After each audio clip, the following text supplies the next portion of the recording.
Hi guys, it's Shannon and Emily here. Hi. Hi, we're from the Anxiety and OCD Treatment Center of Central Pennsylvania. And we are going to play some OCD, anxiety, mental health, jeopardy kind of. Emily made this beautiful board and yeah, she brought it over and we're just going to answer a couple questions for you guys, see if you know your information. Yeah, that sounds good. And actually, just some background, we were supposed to go to a community day event, but it was rained out. So we were going to use it there, but we're just deciding to use it today on YouTube. Yeah, so Shannon, do you want to pick one first? Sure. I would like anxiety for 300. Okay. So how many adults have anxiety? 10 million, 40 million, 1 million, or 5 million? Say 40 million. Yes, that is the correct answer. So 40 million adults have Wow. anxiety. Can you believe that? I don't believe that. That seems pretty high. Yeah, so I know that anxiety disorders are like the most common. But yeah, I wasn't really aware it was quite that high either. Yeah. Wow. Okay. Yeah, so I will take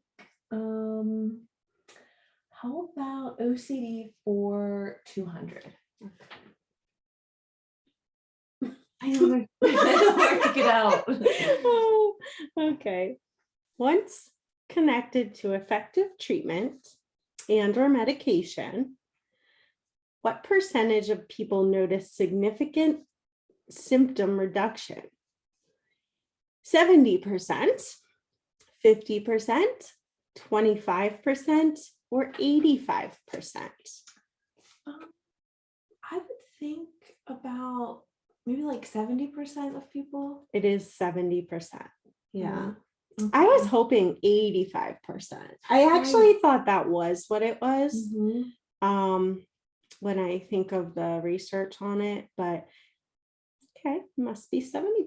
I don't know where you got your facts, but I didn't complete like a slated page or a bibliography. Okay.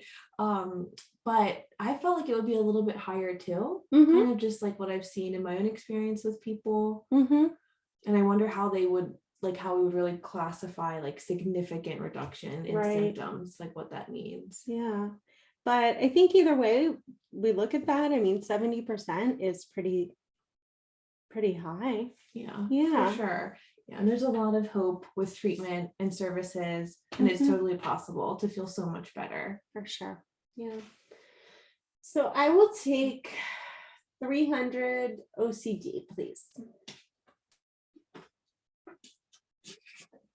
Oh, this is a good one. Common obsessions associated with OCD are often related to A, contamination, B, harm to oneself and or others, and possibly the loss of control of oneself, C, perfectionism, D, unwanted intrusive thoughts, E, religious obsessions, or F, all of the above. F. Yeah. Yes. I'm glad that was an answer. Yeah, and I think it's so important to like bring that up because people so often think OCD is just about contamination or cleanliness or organization and neatness. Yeah, but there's so many other aspects of OCD that are worth knowing about. Yeah, for sure. And I think when people are having these experiences or these obsessions like related to harm, or another common one that I didn't mention was like pedophilia OCD. So sometimes the themes can feel like really taboo and people might not know they're experiencing OCD. Right. Yeah. I'll take other for 300. How many children have anxiety?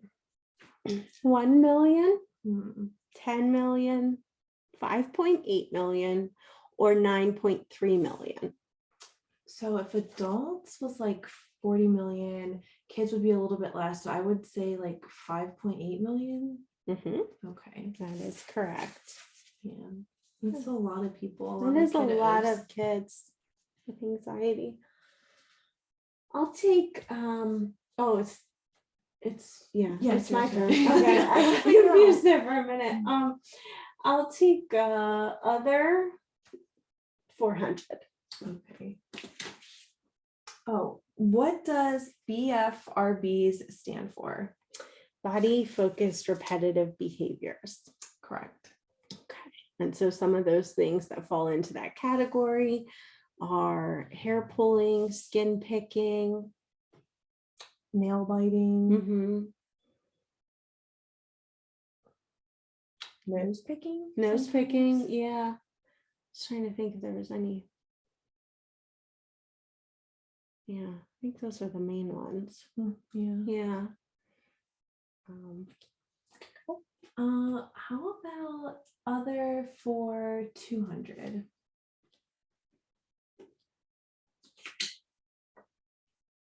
What is the formal term for skin picking? I'm glad we got this one right after that one. Yeah, excoriation. Yeah.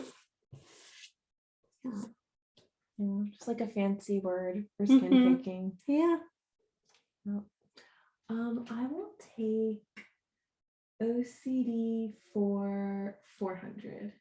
Okay. Did I just give you a question? Oh, I did. But I'm glad to give you yes. another. Okay. Yes. Like, Emily. I don't know how I got confused. Sorry. Well, I'll take OCD for 400 and then we'll give you the other one. Okay, sounds good. True or false? Exposure and response prevention therapy, ERP, is the most effective way to treat OCD. Well, I'm gonna say true. However, I do think research shows the most effective way is medication and ERP. Okay. Not 100% sure. I don't know what your answer was there, but I think that's what most of the studies show. Yeah. That both. Right. Yeah. So like in terms of therapy, yeah, definitely ERP, and it's true. But yeah, I think definitely medication goes hand in hand with that. Yeah. But again, not everyone needs medication. Yeah. Or even if you take medication, you might not need it for the rest of your life. It kind of just depends on like where you're at with things. Should we do one final question? Sure. Yeah. How about OCD for 300? Okay. How many children and teens currently have OCD? So 1 out of 25, 1 out of 55, 1 out of 200, and 1 out of 500. I think 1 out of 200. Okay. Yeah. Those are some tough questions. I don't know, if you guys know any of these answers. There's Ace over there. So you cute. saw him. Yeah. He's just hanging out. Yeah, I was surprised by some of the numbers, honestly. Definitely really high. Yeah. So, well, we thank you for joining us. We wish that we could have been out in the community today and just talking to people about anxiety and OCD. But I think this was a great way to just kind of hang out, say hello. Yeah, share some education. Yeah.